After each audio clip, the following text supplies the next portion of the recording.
you soon. I want to go fishing, dude. Yellow Taylor's here right now. I know. We went like 2 weekends ago.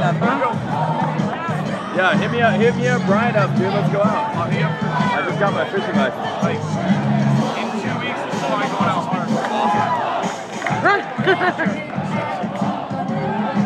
Is he in there? Oh, what a tease! Look at his motor cage now. He's got a nice truck.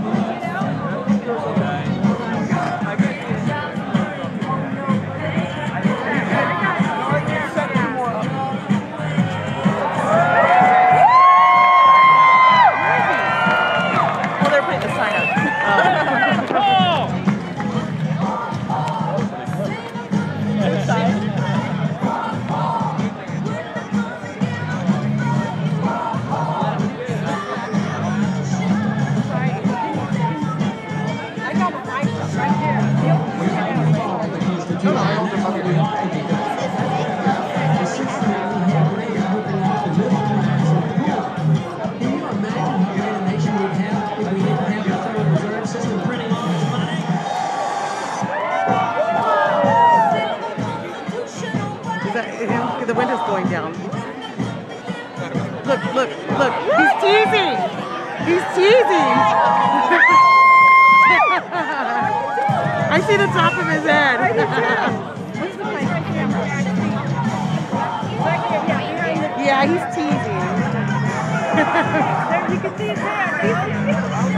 He's so cute.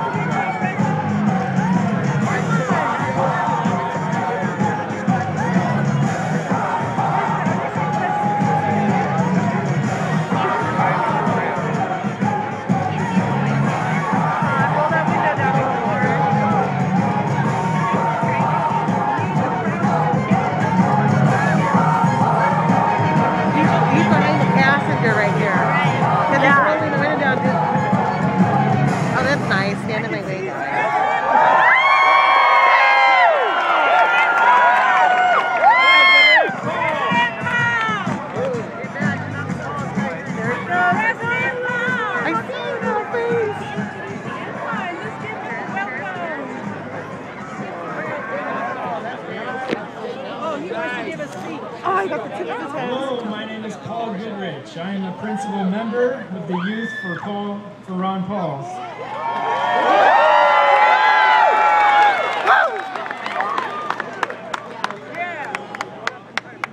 This event has been sponsored by the student organization Youth for Ron Paul.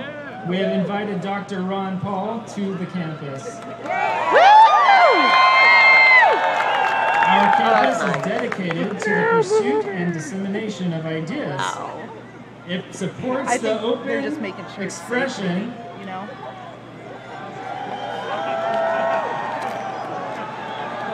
It supports the open expression of ideas, even if these ideas may be unpopular or controversial. Speakers who are invited to our campus have the right to express their viewpoints and be heard. I would like to remind tonight's audience of UCSD policies protecting the First Amendment rights of guest speakers.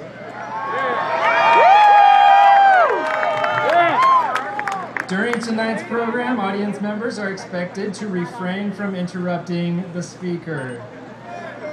This is an educational event. Deliberate disturbance or disruption of this event is a violation of campus policy and California law. In participation, interfering with speakers' ability to speak is strictly prohibited and may result in disciplinary action. In some deliberate disruption of an invited speaker is not a protected form of speech. An invited speaker has the right to address an audience without disruption. I ask tonight's audience to uphold this right. And now, it's my privilege to introduce to you my wife, the president of the Youth for Paul campaign, Youth for Paul here on campus, Elizabeth Goodrich.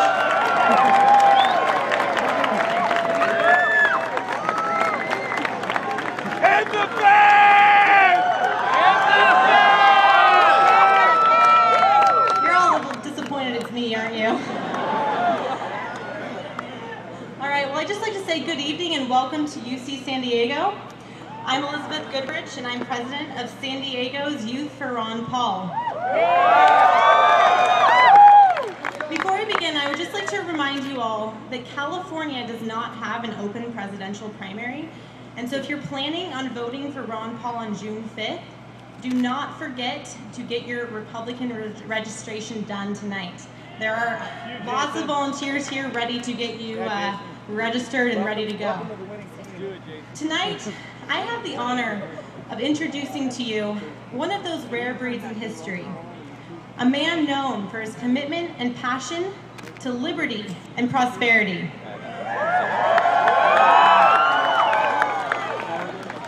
Tonight marks just one more step in a long but happy march forward for a free society. I am so happy to see the thousands of you who have turned out in support of this event.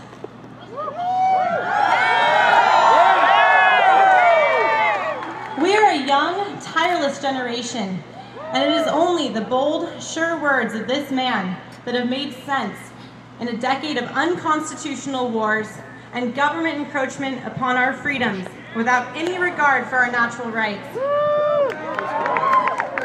Many of us have heard his inspiring words of freedom as he's looked politicians from both the left and the right in the eye and said things like, "It's time we quit this. It's trillions of dollars we're spending on these wars."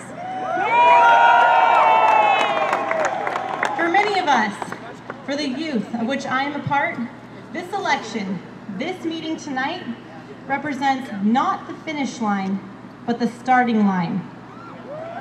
Moving forward for a government of common sense, moving forward to a foreign policy of friendship and peace, moving forward for a domestic policy of freedom and prosperity. Tonight, we have the privilege of listening to a great champion of liberty. Tonight, we'll be reminded of what liberty means and get a chance to ask ourselves, what does it truly mean to live free? Tonight, we will get to listen to a man who's been fighting for our freedom for decades, before many of us were born. And guess what? Tonight, he is still fighting for your and my freedoms. And so, it is my honor and my great pleasure to introduce to you the champion of the Constitution and the next President of the United States, Congressman Dr. Ron Paul.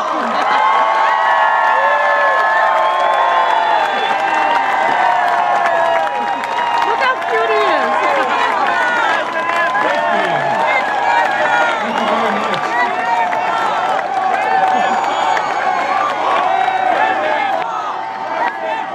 Thank you. Is that good? I'll be low, you behind? Thank you, thank you.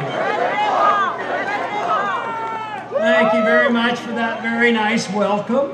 And thank you, Paul, and thank you, Elizabeth, for those introductions. That's very nice. And I want to make two little introductions here, but very important introductions. My wife, Carol, and one granddaughter, Linda, are sitting down here.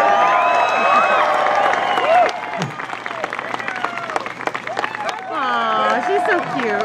It does look like a lot of people here. You know, sometimes we get thousands of people out. And then sometimes the next day they'll say in the paper, yes, there was a very nice rally on such and such campus. Hundreds of people turned out. So I can see hundreds of people turned out tonight, and it is great. Woo! But our job is great too. It's a major task to change this country around because we have been drifting and drifting from the original intent of our Constitution for the last 100 years, a long time before you were born, that the problem started. And tragically, you as a generation are inheriting it. The burden will fall on you to change things. But we have a great tradition, we have a great history, we know where we have come from, we know what we have to do, the blueprint has been laid out. So let's all of a sudden decide that we're not going to send anybody to Washington that doesn't believe and will follow the Constitution of the United States.